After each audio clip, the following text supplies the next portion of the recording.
Guys, this is PARM with Pro Box Respect TKO. I'm down at Folkestone Amateur Boxing Club with Josh Kennedy. Josh, how are you doing, mate? You all right? Oh, man, Good, yeah. good, good. It's nice and cold in here, isn't it? You did warn me anyway. You also go by the ring name of Handsome. How did that come about? Do you know what? It was a name given to me by my fans. Okay. Were they all female then? Yeah. Yeah. It's at my first press conference, and my manager rang me and said, like, "Do you want to come to the press conference? If so, I need your name tag." Yeah. I mean, I was missing. Like, yeah, can you just make it out to Handsome Josh Kennedy? Yeah. I was joking and turned up, and it's Handsome Josh Kennedy on the table. So it's kind of just went from there. And before I knew it, it's changed on Box Rec, and all the announcers have called me. So I just stuck it. It's not exactly amateur either, is it? Yeah. Well, no, exactly. I mean, I don't know. Maybe DeGale might have something to say about that, but He's fat. yeah, chunky. I'm chunky, mate. You're 25. You've been boxing just over 2 years professionally. Yeah. 2 years, Christmas. Excellent. What about your amateur background? So, I mean, I started boxing when I was 13. Yeah. And I stepped into the ring a few months after that, and you know, but nearly half my life now. Yeah. Successful amateur. I boxed 79 amateur fights. I won 60 of them. I boxed my country. I won a junior ABAs. I won multiple box cups and stuff like that. So it was good. Excellent. I boxed a few kid gigs. I boxed Mitchell Smith and won the quarterfinals of the ABAs. You know, I always come up short when I got to the senior levels. Always like, you know, last minute, like lose to who went on to win it. So Yeah. I was a bit unlucky in that actually. And I thought I trained hard as an amateur, but since a professional, it's just, you know, the things I learned. You know, I train twice as hard now. If I could go back and do it again, I would. And I could train a lot harder as an amateur now. Yeah, absolutely. So you started fighting at 13 as well? Was you 13 or? Yeah. 13. Yeah. So we're at the Amateur Boxing Club here. Is this your first club or? Yeah, I walked in this door when I was 13, back in 2004. I walked in this Wow. Wow. This is club then as well. And same coach who's coaching you professionally as well? No, so Harry Slater was my main coach. He trained me for about 10, 11 years, and then like he's got like a side business. So Barry stepped in and started doing. You know when you gel with someone on the pads, and me and Barry gelled, and you know, so we stuck. And I said to him, you know, do you want to train me as a professional? And he said yes, and now he's my professional coach. But obviously Harry still has an input, you know, whenever he speaks, I always listen, you know, he's taught me everything I know, and I owe him everything, really. Yeah, absolutely, and you're with a great promotion outfit as well. Shout out to Steve Goodwin as well, you know, who's been around for a bit, but at the same time, probably quite fair to say up and coming as well. Yeah, absolutely, yeah. I think he's been ranked, I think he's third. Yeah. In the UK to promotions, so to be on the scene as short as he has, he's doing really well. Yeah, he's got a good stable fighters, and saw Steve recently at a matchroom boxing conference as well. So he's definitely big things to come for them in 2017. Mate, you're at featherweight. Super bantam. Yeah, no, I went up. Yeah, my last fight, I went up to featherweight because I couldn't get anybody at super bantam, so I went up to featherweight to box for the southern area. So okay, dropping back down to super bantamweight to box for the English. Okay. You've got a perfect record of 8-0, 5 KOs, and your next opponent is Michael Rambalesta. Yeah, that's right. I kept getting tongue tied before we even got here, didn't we? How much do you know about Michael as an opponent? A bit, you know, he looks like he's got a bit of talent, you know, a bit of speed about him. Yeah. But it wasn't the opponent I wanted. I wanted someone much higher up. I wanted Sean Davis, who was English champion. Yeah. But he vacated it rather than defend it against me, which, you know, it's his choice. So I was a bit disappointed that I didn't get to box someone higher up the rankings. Yeah. But you know, at the end of the day, someone in front of me trying to hit me, so you know, it doesn't really matter who you get as long as you get a chance at the belt. Absolutely, mate. Listen, hats off as well. 9th fight, and you're going through the English title as well. So, you know, definitely good things. You had I was there for your fight on the 3rd of December. How would you rank that as a performance as well? It was one of my, like I said, I hadn't even warmed up. I didn't even get warmed up when he was in the 3rd round. So a bit disappointed because I trained for 10 rounds. You know, Jamie Spade doesn't usually get stopped. He's known for his durability. Yeah. So I expected a 10 rounds unanimous, obviously, but I expected a 10 rounder. So to put him down in the 3rd and then stop him shortly after, I was impressed with it. Yeah. But the game plan was duration, then, you know, go on to the later rounds. But you know, I'm not going to win you about. No, not at all, mate. Yeah, you know. So, yeah, it was a good performance of mine. I showed a lot of maturity. So you know, my first couple of fights, I ran out and tried to impress the crowd. it's not about impressing the pace, it's about getting the win. So I was quite happy with how, you know, steady I took the fight, and, you know, first round just establishing the jab, second round stepping in, third round picking up the work rate. And so yeah, I was happy with my performance. Yeah. I mean, that was the first time I've seen you fight live, mate, and I was very impressed. Obviously from your ring entrance, all the girls shouting your name, and from the way you put on a very controlled performance, exactly how you said it. Listen, boxing is a spectator sport. You know, if you've got nothing about you, no one's going to pay to come watch you fight. Nobody wants to watch someone who's got nothing about him. You look at Prince Nassim, perfect example. People, you either come to watch you get knocked out, or you come because you support him. You come because he's an entertainer. So I like to think myself as a bit of entertainment. You know, coming in on the Snowman, I thought it was a bit funny. I got an even better one for the next. Yeah, I thought that was fun. You know, and leading up to Christmas as well, was Christmas spirit. Talking about Prince Nassim, was there? I'm sure there was, but any role models for you? Yeah, you know, sort of growing up. Schultz, I've got the same Schultz. I like, you know. Yeah. For me, I knew Prince Nassim before I even started looking at boxing. You know, I looked at him. I remember one of his fights. I think he boxed around Halloween in the 90s.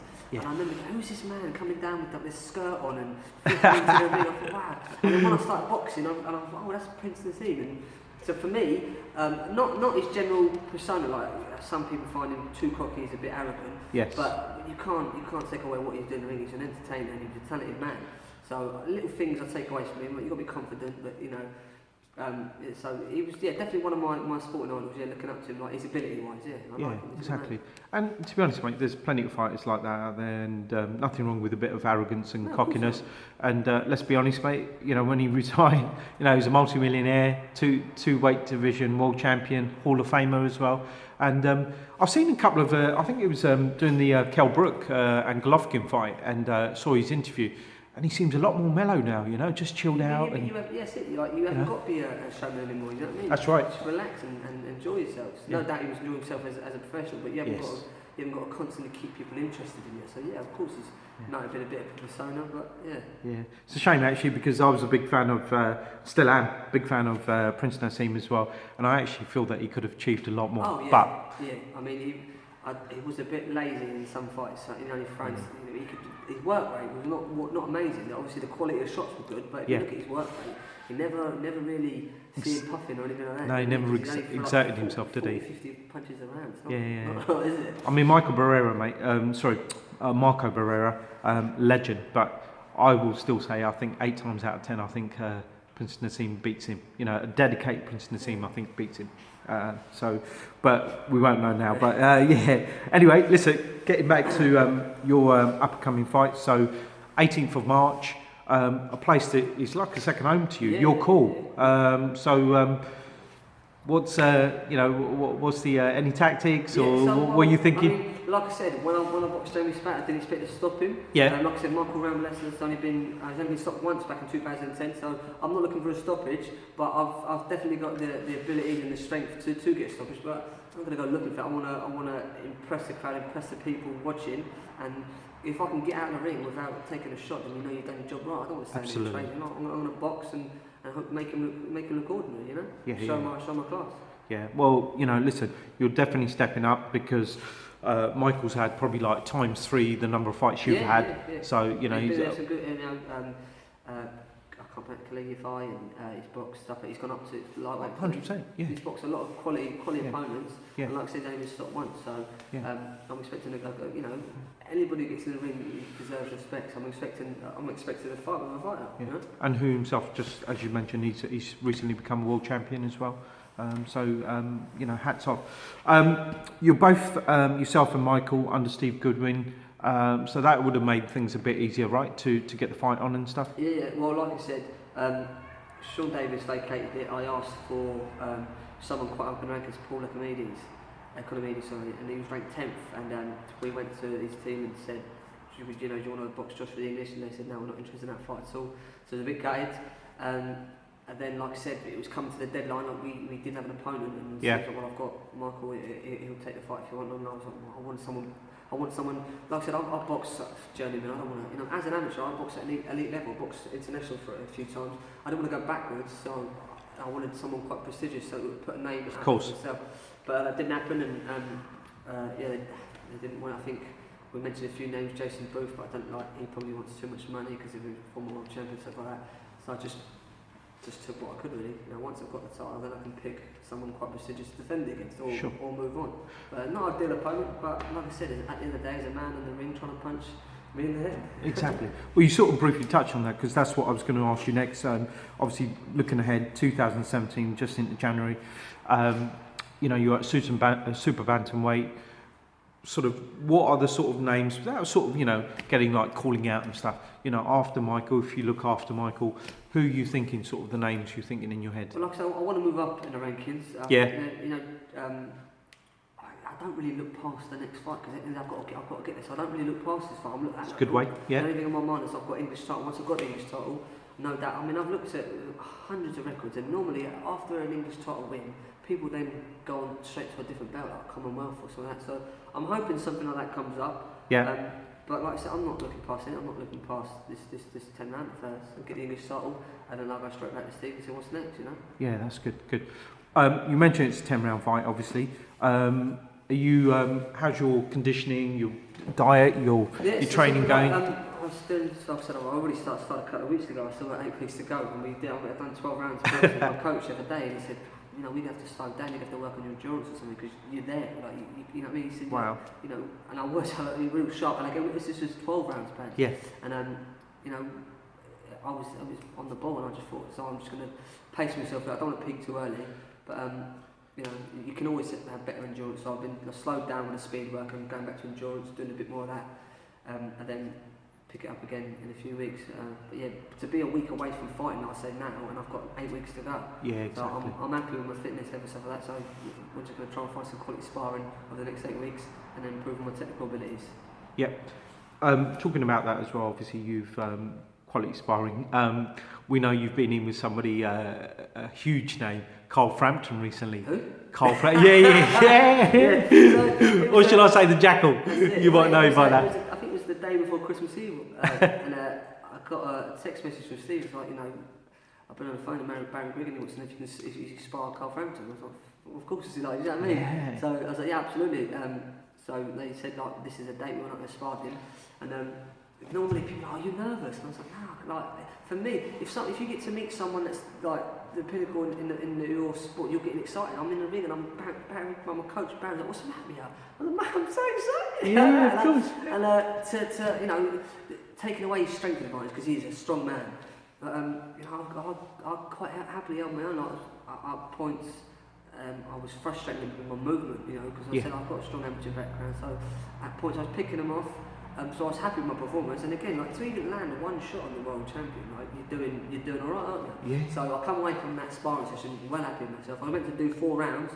I got to do 8 because the other lad got knocked out. So I jumped back in and done another 4. So another 4 rounds. So I was well happy with it. And again, you get to meet a world champion. Like, people be happy just meeting a world champion, let them get in the ring and actually trade and exactly. Like, and even probably, like you say, probably test yourself as well. Yeah, see what level you're at. And do you know what? I'm not that far away. And like I said, he was 4 weeks away from boxing for the biggest title of his life, and I'm 3 weeks out of the gym, and I held my own, and you know, so I was well happy with the performance. I would have liked it the day after my fight or something, when but 3 weeks after I've been out of the gym, holding my own with a two-weight world champion. Like, what can you say? Exactly, and that's coming next weekend as well.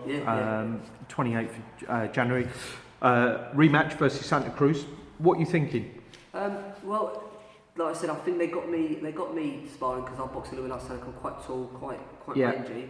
But like I said, his pressure was good, and like I said, he is strong. He is strong. You know, so I feel like if he catches him clean, he's gonna win. But I'm taking nothing away from Carl as a world champion. But I know I'm quite hot on my boxing abilities. But when if Santa Cruz can keep it long, 10 rounds in the world. But I don't think that's what Santa Cruz is going to do. In the last fight, he was trying to pressurise him a little bit, and that's Carl's kind of like forte. Like, he likes it. It's going to suit him to the ground, isn't it? Yeah. But so I reckon Frampton will win. If Santa Cruz wants to trade again, he'll just send it last time. Not really controversial, but obviously some people would say Carl's, you know, sort of a little bit cocky and arrogant himself. How did you find him, mate? When you're a two-weight world champion, like, who cares what other people think? Yeah, you can be cocky, you're a two-weight world champion. You know what I mean? No, like, when I went in there, he greeted me with a handshake, had a little chat with me before we got in the ring, had a little chat afterwards, we had some photos. You know what I mean?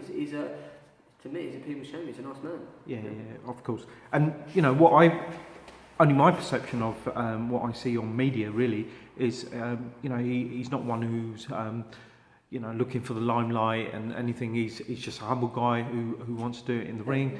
He's a family guy as well, isn't he? He's a fan of the sport. He's a boxer. He loves to box. That's it, right. Really. Yeah, good. All right. Well, listen. One other thing before we go, we've obviously got your banner in the background. So I'm sure there are loads of people you want to thank. Yeah, exactly. Team Kennedy. Must be loads of people you want to thank. But so go for it, bud. Yes, obviously all my sponsors have helped me out for a career. People don't realise how hard it is without support, like selling tickets and running around. So all my sponsors help me in different means. So you've got my gym Dynamics. They help me with my training, my strength and conditioning, and all my supplements. Got Civil Rail Solution and PARM Rail Recruitment who sponsor me out financially. They help me out, they're paying me each month so I can work a little bit less. You've got my job shop with Sports Trust, who's the biggest sports charity in the district. Obviously they help me out when it comes to time off for training. That's good. You've got your stars on, they do all my Team Kenny stuff for the general public to actually buy the stuff.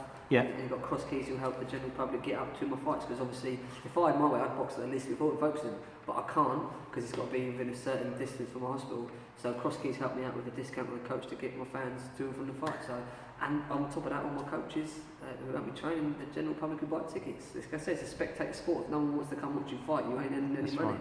So I want to thank everybody for coming and support me so far, and looking forward to coming back home with an English title. Otherwise. Excellent, great stuff.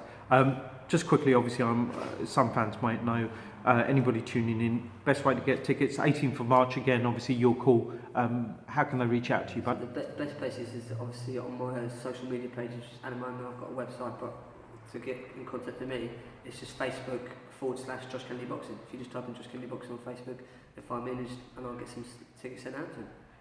Excellent. Mate, listen, thanks for the time today. You're a really nice guy, really humble, and I hope you bring home the English title on the 18th of March. See you soon, bud. Take care.